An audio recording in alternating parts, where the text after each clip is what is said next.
Hey there, fellow story enthusiasts. Welcome back to our channel where we dive into the captivating world of Reddit tales and updates.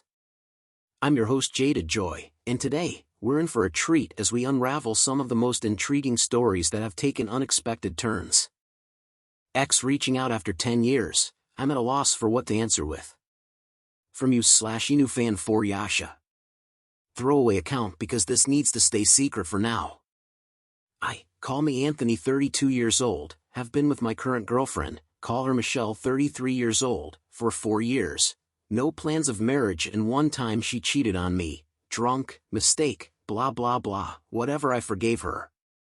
We are pretty much best friends that do everything together and live together, other than the one instance of cheating we have had no major issues and live a pretty good life. She does not want marriage or kids, I do though. It's a hard no for her. Recently my ex, call her Nicole 32 years old, contacted me over a promise we made back when we broke up, when and if we were both not married by 32, we would find a way to be together.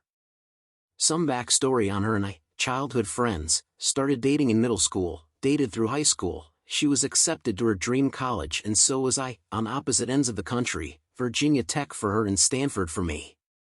We did long-term for 2 years until deciding to let each other live their life and be more connected to maybe someone closer if it was going to happen. This was a mutual decision and we broke up contact at that point so that we could move on. Her parents still talk to me on occasion, live 4 hours away, same with my sister, 20 minutes away, and her grandparents, 2 hours away, but never about her per my request. So flash forward, I have been getting calls from a weird number once every month since September and just didn't answer because I don't answer numbers I don't know, figure if important they would leave a message. X's sister comes by and says, "Hey, this is from Nicole. She said you can read it and respond if you want, and if not then she will understand soon enough." For the life of me I have forgotten our weird promise, but the letter goes as this. "Hey, Anthony, I know neither of us have been in contact in the last 10 years. But I'm asking if you still remember the promise we made. I have no right to ask for it, and if you have moved on then it's okay, as I want you to be happy. First and foremost I want you to know this isn't a desperation attempt because I am lonely."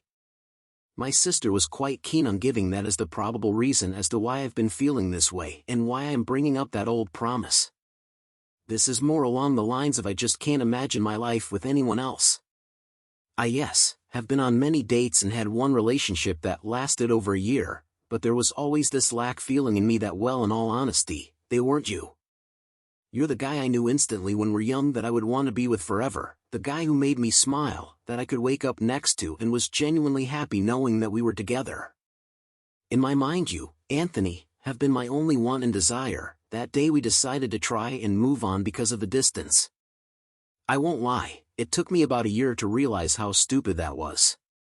It was mutual but my feelings are that I pushed you towards it. I honestly feel like the first suggestion of giving time to each other to finish school and not have to try and coordinate our lives, was the stupidest mistake I could ever have done. Anthony, you are my soulmate, my love, my life, and that is why what comes next I say with all fear aside.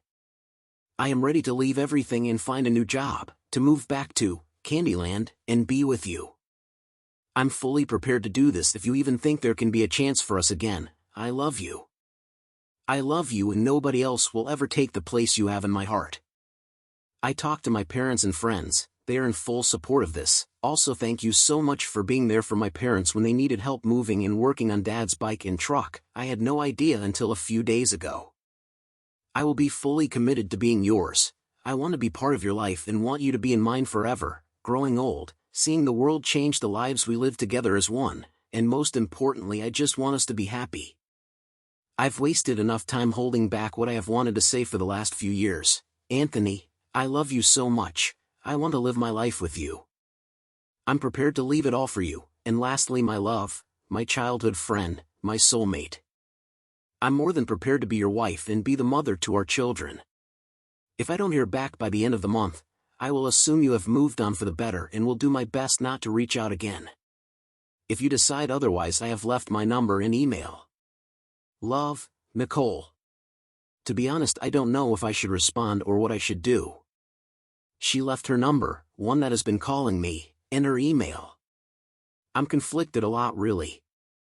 I literally cried when I read the letter, and it brought back a lot of emotions that I didn't think were still there. Since Michelle, Nicole, and I all went to the same high school, they both know each other, and I'm honestly afraid Michelle will tell me to go be with her without a second thought if I told her about Nicole reaching out, only just knowing how she is as a person. I've been debating it since getting the letter yesterday, and since I always see good advice here, I thought to ask the Reddit family. Edit, lots of great advice. Tomorrow Michelle and I are going on a hike, so I'm going to bring up what I want and need out of a relationship to be happy. We'll update tomorrow all. Edit 2:1 and 15 seconds PM 6/19. I talked to my current GF first. We had a big talk that was the last 6 hours. We were hiking about what we both want in the future. She made it clear that kids and adoption are out of her plan and suggested that we should just be friends if that's what I truly want in the future. I told her that I would still be friends with her no matter what, since all the things we do together, and she laughed and said no kids, and I keep my best friend who loves to do the same things I do. Cha-ching. It's all good, rather we both be happy in the long run. Don't feel too bad or think this is a mistake. We then talked about the letter from my ex, and she pretty much said Nicole sounds crazy, but if it's something I want to pursue because of the history we had, then she has no ill feelings towards me going that route. Also said if it doesn't work out, then I can always go back to plan, no kids and freedom. Thanked me for bringing it up, then in her typical fashion joked about me going to be blue-balled for a while. Rest of the hike was pretty much just talking like we normally do, then debating lunch. When we got to the trailhead, I asked if she wanted any alone time or not. She said no, and that she eventually thought this would happen as we got older. Asked me if we can still do the friend stuff until something else happens in our lives, and I told her yes, of course. She said no harm in that then, and that was that. We're at the mall for our girls' lunch, and I'm sitting at the table like a weirdo, yeah, until I call up the ex and see what she is like. That is it for now. Update 2 years later. Good evening, Redditors. A while back, 2019, I posted here in relationship advice about an ex that reached out after a decade. Recently I was messaged by a few different people asking for an update. Whether you three had been refreshing the page since then or it just randomly showed up in your searches, I wanted to post up the conclusion of what happened, what is still happening in the journey since the post was made. After Michelle and I ended our relationship, nothing changed aside from living together and sex. Nicole and I started to make plans for when she came out here for her grandma's birthday. Talking on the phone a lot, emails back and forth, we decided on waiting to video chat or send pics to another since it wasn't too far off when she would be visiting, and we thought it would be a good surprise. The initial hello was awkward as hell. When she got out of the terminal, I recognized her right off the bat and was amazed that she pretty much looked exactly the same as when I last remembered.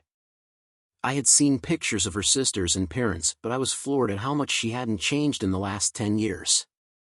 Getting into the car, we just stared at one another for a minute, and she started off with, well, if you don't drive anywhere, people are going to start honking smart guys. That started our week-long catching-up journey. We first went to get some food and decided on pizza, oh yeah, and it was pretty easy going from that moment on. We shared stories of what life has been like, showed off scars, looked at each other's trips and vacations, shared each other's hobbies. She asked about our old group of friends and who's still around, ECT. That small first meeting changed everything in life for us both. I won't go into specifics or minor details on the following dates and days, but to say that week went by in a heartbeat is an understatement. When it was time for Grandma's birthday, it was like old times again. The family was easy to be around. We all joked and laughed and didn't have much of any problems throughout the week. Our music taste was the only problem. Lots of fighting over that radio dial, The goodbye felt painful. Our week of vacation was over and it was time to get back to our lives half a country apart. Flash forward a few weeks, and we decided that I'd go visit her this time around. Phone conversations were going great and airfare was cheap enough. Texted before I got on the plane and told her my arrival time, landed and felt like I was ghosted.